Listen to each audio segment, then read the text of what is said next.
Good morning students. आज जो classes रहेगी आपके लिए वो आपके लिए कुछ ऑब्जेक्टिव्स क्वेश्चंस लेकर आई हूँ, उन्हें मैं ही सॉल्व करवाऊँगी ताकि आपको अंडरस्टैंड हो जाए कि क्वेश्चन में क्या पूछा जाता है और कैसे पूछा जाता है। ये जो केस स्टडी से रिलेटेड भी हैं और क्वेश्चन आंसर हैं, ऑब्जेक्टिव टाइप क्वेश्चंस हैं। इन क्वेश्चन आंसर्स में जो पैटर्न जो दिया हुआ है वो हमारे सीबीएसई बोर्ड के अकॉर्डिंग ही दिया गया है, और ये मैंने जो चैप्टर्स लिए हैं, मतलब जो क्वेश्चंस लिए हैं, वो हमारे चैप्टर 3 से ही हैं बच्चों सारे। तो स्टार्ट करते हैं। शैल वी स्टार्ट फर्स्ट कि which of following does not characteristics of business environment, कि हमने बिजनेस एनवायरनमेंट की कैरेक्टरिस्टिक्स तो पढ़ी थी बच्चों, तो इसमें से कौन सा है जो नहीं है वो हमें फाइंड आउट करना है। देखो फर्स्ट था अनसर्टेनिटी, तो बिजनेस एनवायरनमेंट है तो अनसर्टेनिटी तो होती है, रिलेवेंट भी होता ही है वो। और एम्प्लॉयज़ एंड कॉम्प्लेक्सिटी, तो अब बताना इसके अंदर कौन सी चीज़ नहीं होती है। तो एम्प्लॉयज़ जो हैं वो इसमें इसकी कैरेक्टरिस्टिक्स नहीं है, तो फीचर्स भी इसके कह सकते हो आप। तो इसका जो इसका आंसर जाएगा बच्चों वो सेकंड जाएगा। आई होप बच्चों आपको ये समझ में आया होगा। सेकंड देखिए बच्चों, केस स्टडी से रिलेटेड ही दिया हुआ है, 2 लाइन केस स्टडी दी है, हमें आइडेंटिफाई करना है। देखो किसी भी केस स्टडी को सॉल्व करने से पहले क्या बताया था कि क्या पढ़ लेना है कि मेन आखिर क्वेश्चन पूछा क्या गया है। तो क्वेश्चन पूछा गया है which features of business environment is highlight by this point, कि कौन सा पॉइंट हाईलाइट हो रहा है। तो पूछा गया फीचर्स पूछे गए, तो कैरेक्टरिस्टिक पूछे या फीचर्स पूछे, तो हम इसको फाइंड आउट करेंगे। क्या लिखा है हम पढ़ते हैं इसको। क्वेश्चन है, it may be difficult to know the extent of the relevant impact of the social, economic, political, technological और legal factors on change in the demand of a product in a market. अब देखो बच्चों question क्या पूछा गया है कि it may be difficult to know extend the relevant, जो भी रिलेटिव इसकी जो इम्पैक्ट है सोसाइटी का, मतलब सोशल, इकोनॉमिक्स, पॉलिटिकल, बहुत मुश्किल है इन चीज़ों को समझना। और इसी के कारण क्या होता है कि on change in demand of product in market, कि इन सभी के कारण ही क्या हो जाती है, मार्केट में डिमांड चेंज हो जाती है। तो ये बहुत मुश्किल है इन चीज़ों को समझना, एक दूसरे से लिंक करना और इसे समझना। तो ये कौन सी कैरेक्टरिस्टिक्स बता रही है, आप सोच लें 1 मिनट इसके लिए। तो आई होप बच्चों आपको इसका आंसर मिल गया होगा। ये क्या है, एक बड़ा ही कॉम्प्लेक्स की प्रॉब्लम आ गई है, इसलिए इसका आंसर क्या जाएगा, कॉम्प्लेक्सिटी। क्योंकि इसके अंदर आप देख सकते हैं कि जो बिजनेस एनवायरनमेंट है वो इतना कॉम्प्लेक्स होता है कि उसे इजीली समझा नहीं जा सकता। क्योंकि अगर हम सोशल प्रॉब्लम्स को सॉल्व करते हैं तो कहीं ना कहीं इकोनॉमिक प्रॉब्लम आ जाती है, इकोनॉमिक प्रॉब्लम को सॉल्व करते हैं तो पॉलिटिकल प्रॉब्लम्स आ जाती हैं, टेक्नोलॉजिकल प्रॉब्लम्स होती हैं, लीगल प्रॉब्लम्स होती हैं। तो इन सबको अंडरस्टैंड करना ही हमारा क्या कहलाता है, बिजनेस एनवायरनमेंट कहलाता है। ठीक है, आई होप बच्चों आपको समझ में आया होगा। नाउ थर्ड इज दैट कि this the understanding of business environment enable the firm to identify opportunity and threats. What does opportunity means here. अब आपको ये बताना है बच्चों कि the understanding of business environment, अगर आपको बिजनेस एनवायरनमेंट को समझना है, क्या लिखा हुआ है, the understanding of business environment enable the firm to identify opportunity and threats, की अगर जो बिज़नेस एनवायरनमेंट को जो भी लोग समझते हैं वो सबसे वो क्या है, उनके लिए क्या आइडेंटिफाई करना ज़रूरी है कि बिज़नेस में कितनी अपॉर्चुनिटीज़ आ रही हैं और साथ साथ उसकी थ्रेड्स भी क्या क्या है। तो अपॉर्चुनिटीज़ की इसके अंदर आपको डेफिनेशन पूछी गई है। तो अपॉर्चुनिटी की डेफिनेशंस क्या होगी बच्चों, कि opportunity refer to the positive external trends. क्या है ये, जो अपॉर्चुनिटीज़ होती हैं वो आपको क्या एक पॉजिटिव क्या देती हैं, एफर्ट्स देती हैं कि आप अपॉर्चुनिटीज़ को पहचानें। मतलब जो अवसर आते हैं बाहर से, जितने भी अवसर आते हैं उनको आप पहचानो कि किस तरह से आपके लिए कौन सा मौका आ रहा है और आप किसी भी मौके को छोड़ो नहीं। इसका एक और तरीके से आप बोल सकते हो कि change that will help a firm to improve its performance, कि ये एक मौका भी देती है कि आप अपने जो है परफॉर्मेंस को इम्प्रूव करके अपने टारगेट को क्या करें, अचीव करें। तो आई होप बच्चों आपको समझ में आया होगा। अभी मैं इसकी डेफिनेशन आपको यहाँ पे राइट करके समझा दूँगी।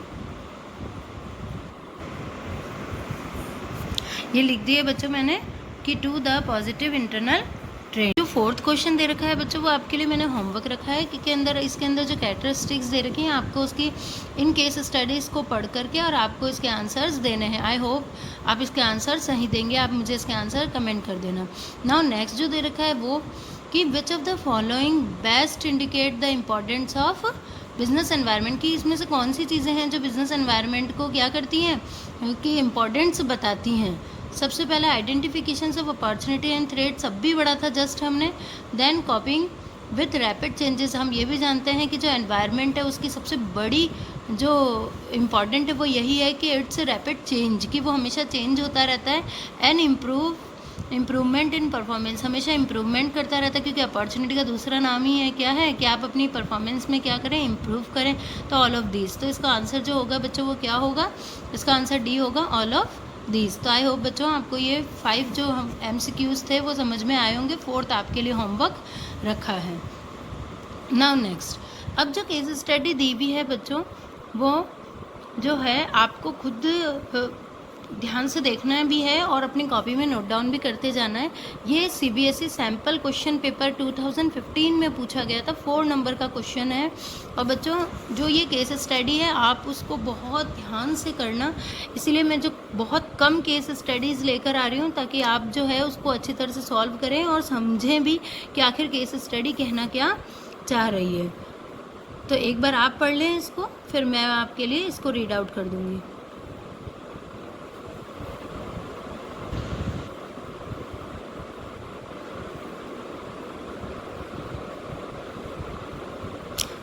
आई होप बच्चों आपने पढ़ लिया होगा। देखो क्वेश्चन सबसे लास्ट में क्या कहना चाह रहा है, identify and coated the line from about the para which highlight is the significations of understanding business environment, कि आपको इसमें सिग्निफिकेशंस ऑफ में अंडरस्टैंडिंग करनी है कि आप इसमें से कौन सी चीज़ें, इसकी सिग्निफिकेशंस, फीचर्स, ये सब क्या होता है बच्चों, एक ही चीज़ है, इनके जो है सिमिलर नाम आपको अलग अलग दे रखे हैं। तो आपको इसमें हाईलाइट क्या क्या चीज़ें हो रही है बिजनेस एनवायरनमेंट के बारे में वो आपको बताना है।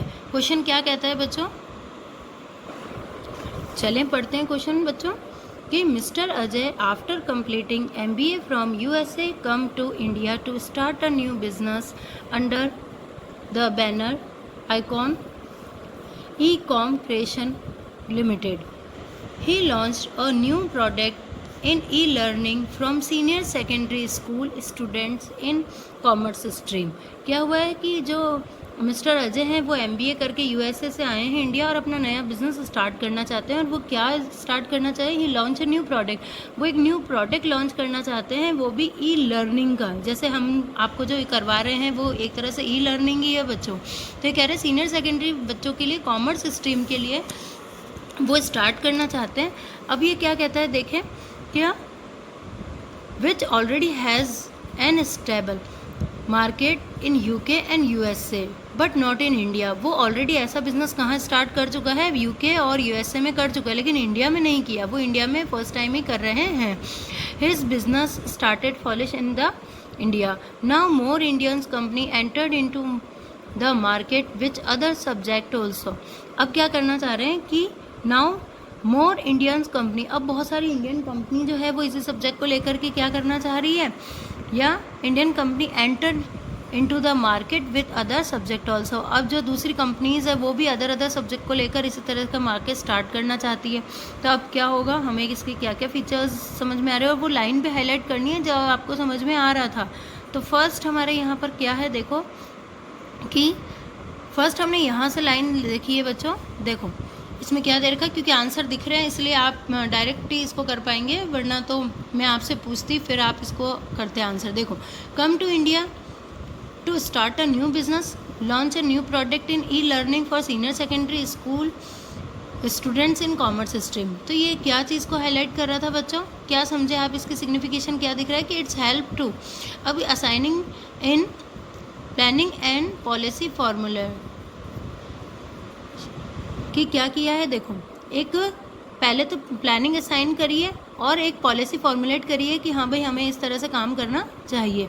फिर और दूसरी चीज़ में किस तरह से हेल्प कर रहा है कि its help the firm to identify opportunity and get the first mover advantage. ये मैंने आपको पढ़ाया था कि जो बिजनेस एनवायरनमेंट होता है वो सबसे पहले अपॉर्चुनिटी को ही फाइंड करता है, या हम उस अपॉर्चुनिटी को फाइंड करते हैं जिससे हम फर्स्ट मूवर बन सकें और ज़्यादा से ज़्यादा एडवांटेज ले सकें। आपको ध्यान हो तो मैंने आपको मारुति का एग्जाम्पल दिया था, जिसने पहले मारुति कंपनी ऐसी कंपनी थी जिन्होंने स्मॉल फैमिलीज़ के लिए क्या रखा था, एक अपॉर्चुनिटी रखी थी, एक स्मॉल कार मार्केट में लॉन्च करी थी और उसने सबसे फर्स्ट मूवर बना था उसके एडवांटेज लेने वाला। उसके बाद बहुत सी कंपनी आई लेकिन मारुति जैसी कोई कंपनी नहीं आई।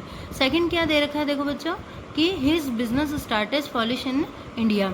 अब वो बिज़नेस को और क्या करना चाहता है, यहाँ और भी ज़्यादा फैलाना चाहता है। तो its help to improve performance, क्योंकि वो देखो यूके में करके आ चुका है, यूएसए में करके आ चुका है, लेकिन इंडिया में नहीं करी। तो जब वो इंडिया में स्टार्ट करेगा तो वो अपनी जो परफॉर्मेंस है उसे और ज़्यादा क्या करेगा, इम्प्रूव करेगा।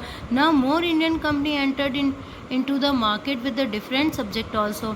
तो क्या ये किस चीज़ में हेल्प करेगा, देखो कि it help the firm identify threats. अब जब बहुत सारी कंपनियां आएंगी नए नए सब्जेक्ट को लेकर के, वो भी ई लर्निंग के बारे में कुछ देगी, जैसे साइंस ने दिया, आर्ट्स क्लासेस ने दिया, तो वो उसको क्या, वो किस चीज़ से घबराएगा, उसको थोड़ा बहुत तो घबराहट होगी ना कि मुझे मेरे कॉम्पिटिटर्स आ रहे हैं तो मुझे मार्केट में बने रहने के लिए कुछ काम तो करना पड़ेगा ना। एन अर्ली वार्निंग सिग्नल, और उन्हें जल्दी से वो अपने उन सिग्नल्स को पहचान पाएगा जो उसको थ्रेड्स के दौरान दिख रहे हैं। तो वो खुद उन थ्रेड्स को पहचानेगा और उसके लिए अलर्ट होकर नई नई चीज़ों को खुद आइडेंटिफाई करेगा और इस एनवायरनमेंट को खुद सर्वे करके और इस एनवायरनमेंट में जो अपॉर्चुनिटीज़ होंगी उनसे फ़ायदा लेगा, ना कि जो भी थ्रेड्स होंगे उनसे, बल्कि पीछे होगा। तो आई होप बच्चों आपको ये केस स्टडी समझ में आई होगी। Now move to next. जो बच्चों नेक्स्ट दे रखी है वो भी देखो आपके ना एग्ज़ाम में आ रखी है और ये 6 मार्क्स की दे रखी है, तो आप देखते चलें इसको। देखो फर्स्ट हम ना एक एक करके केस स्टडी पढ़ते हैं ताकि आपको एक एक करके समझ में आए। फर्स्ट देखो मारुति उद्योग वाला ही दे रखा है जो मैंने आपको समझा भी दिया है पहले, कि जो Maruti Udyog become the leader in the small car market because it was the first to recognise the need for the small cars in environment for rising petroleum prices and a large middle class population in India. तो ये तो बच्चों आपको समझाने की ज़रूरत ही नहीं होगी, अभी जस्ट मैंने बताया कि मारुति उद्योग कंपनी थी, उसने सबसे पहले अपॉर्चुनिटीज़ को पहचाना और क्या करा, उसकी एडवांटेज को सबसे ज़्यादा यानी उसने सबसे ज़्यादा इससे फ़ायदे उठाए। तो मैं आपको इसका आंसर शो करती हूँ बच्चों। देखो फर्स्ट इसका आंसर यही दे रखा था, इट्स एबल देखो ये रहा, its able the firm to identify opportunity and getting the first mover advantage. तो आई होप बच्चों आपको समझ में आ ही गया होगा और इसकी लाइन भी हाईलाइट हो रखी है, it was the first to recognise the needs for small cars. तो आई होप बच्चों आपको ये बहुत अच्छे से समझ में आ गया, क्योंकि जैसा एग्जाम्पल दिया था सेम वो की वही देखो आपको केस स्टडी के अंदर आ गई है। नाउ नेक्स्ट जो दे रखा है बच्चों, देखो सेकंड क्या दे रखा है बच्चों, आप पढ़ लें पहले एक बार।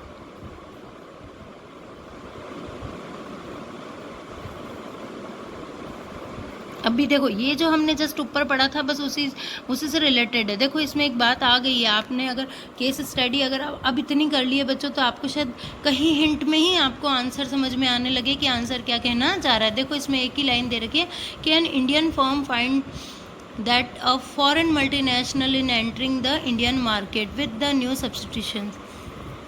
अब आपको सब्स्टिट्यूट लेकर के देखो, कोई इंडियन का जो फर्म है ना, उन्होंने क्या फाइंड आउट किया है कि जो फॉरेन मल्टीनेशनल कंपनीज़ हैं वो इंडिया में आ रही हैं मार्केट में, अब कुछ उसके सब्स्टिट्यूट्स लेकर के।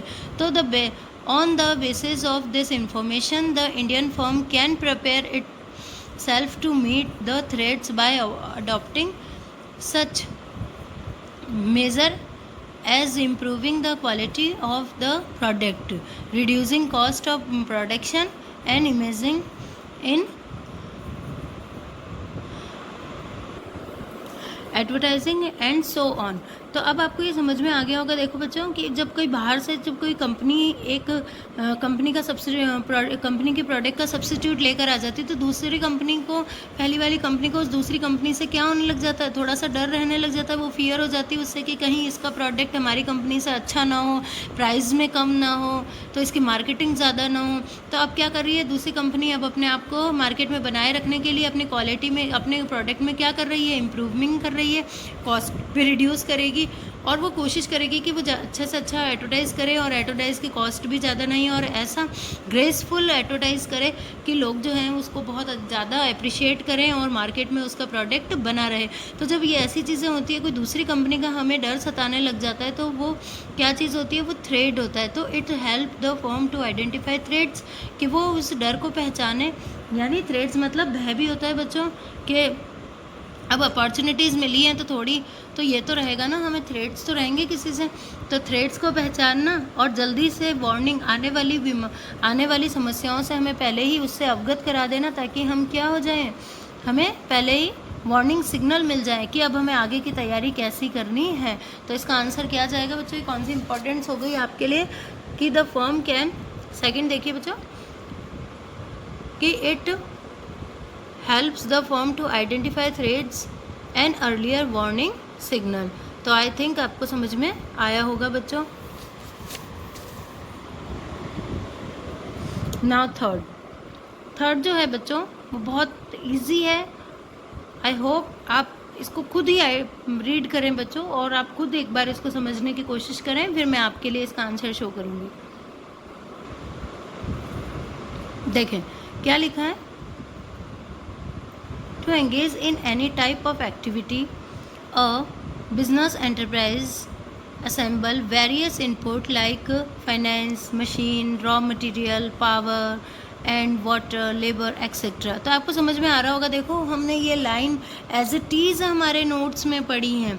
अगर आपने नोट्स को ध्यान से देखा होगा तो क्या लिखा है इसमें, from its environment including the financer, government and suppliers.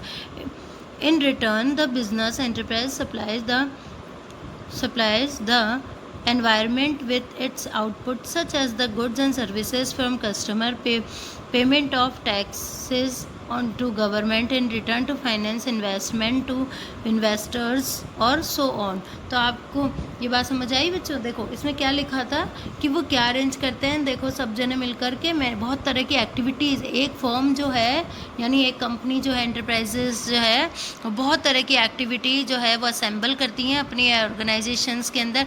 जैसे कि फाइनेंसर्स जो हैं वो फाइनेंस से रिलेटेड चीज़ें संभाल रहे हैं, मशीनरी रिलेटेड, रॉ मटेरियल मंगवाना है कि तो उसका पेमेंट कैसे करना है, गवर्नमेंट को टैक्स कहाँ चुकाना है, फाइनेंस जो है वो फाइनेंसर जो अपने इन्वेस्टर्स ढूंढ रहे हैं कि कितना पैसा इन्वेस्ट करना है। तो ये सारी चीज़ें किसको हाईलाइट करती है, ये कहलाती है कि जब हम एनवायरनमेंट में इन चीज़ों को देखते हैं तो इसका मतलब ये होता है कि वी ट्रैपिंग यूज़फुल रिसोर्सेज की, जो भी हम ट्रैप कर रहे हैं हमारे रिसोर्सेज को कि हमें उसे किस तरह से यूज़ करना है। तो इसकी जो इम्पॉर्टेंस होंगी वो स्टूडेंट क्या होगी कि its help trapping useful resources, कि हम हमारे सारे वेरियस, जितने भी हमारे वेरियस जो रिसोर्सेज हैं उसको हम अच्छी तरह से असेंबल कर रहे हैं। तो आई होप बच्चों आपको ये समझ में आया होगा। नाउ नेक्स्ट देखो बच्चों,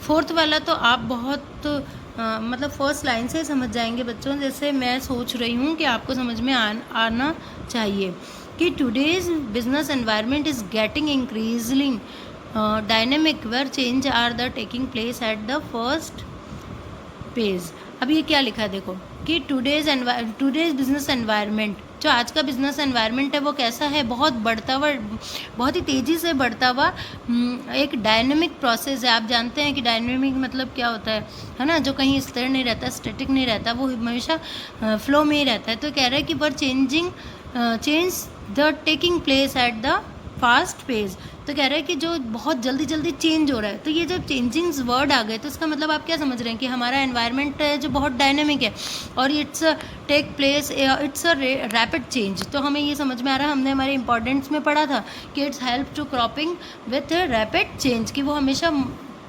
फ़ायदा उठाना चाहता है एक जो ये रैपिड चेंजेस जो होते हैं। तो हर एनवायरनमेंट जो भी बिज़नेस में जो भी कंपनीज़ होती हैं वो हमेशा इस रैपिड चेंज का क्या उठाना चाहती है, फ़ायदा उठाना चाहती है और इस रैपिड चेंज के अकॉर्डिंग ही चलना चाहती है, इस डायनेमिक प्रोसेस के अकॉर्डिंग चलना चाहती है, वो पीछे नहीं रहना चाहती।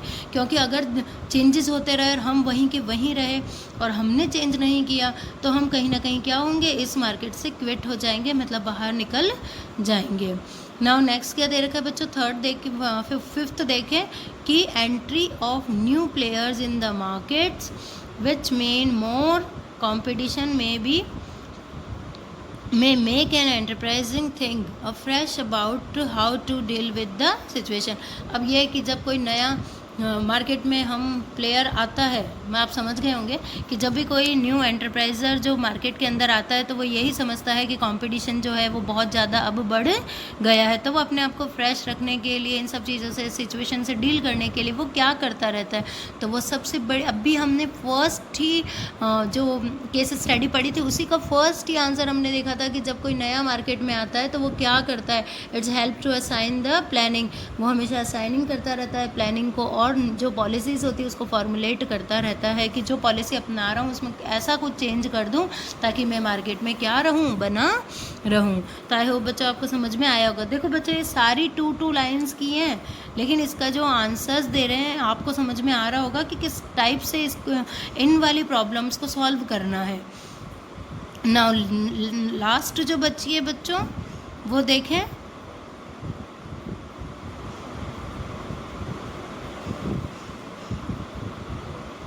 ये मैं आपको होमवर्क दे दूं, आई होप आप इसका आंसर दे दोगे मुझे। बच्चों आप आंसर्स तो करते ही नहीं है, मुझे पता तो चलता ही नहीं है कि आप होमवर्क कर रहे हैं कि नहीं कर रहे हैं। चलो ठीक है, आज लास्ट टाइम ट्राई कर लेते हैं कि आप इसका आंसर करें। तो मैंने आपको एक मैच द फॉलोइंग दिया है और केस स्टडी का 5th आपको दिया है होमवर्क में। तो आई होप बच्चों आप मुझे इसका आंसर ज़रूर करेंगे। Thank you.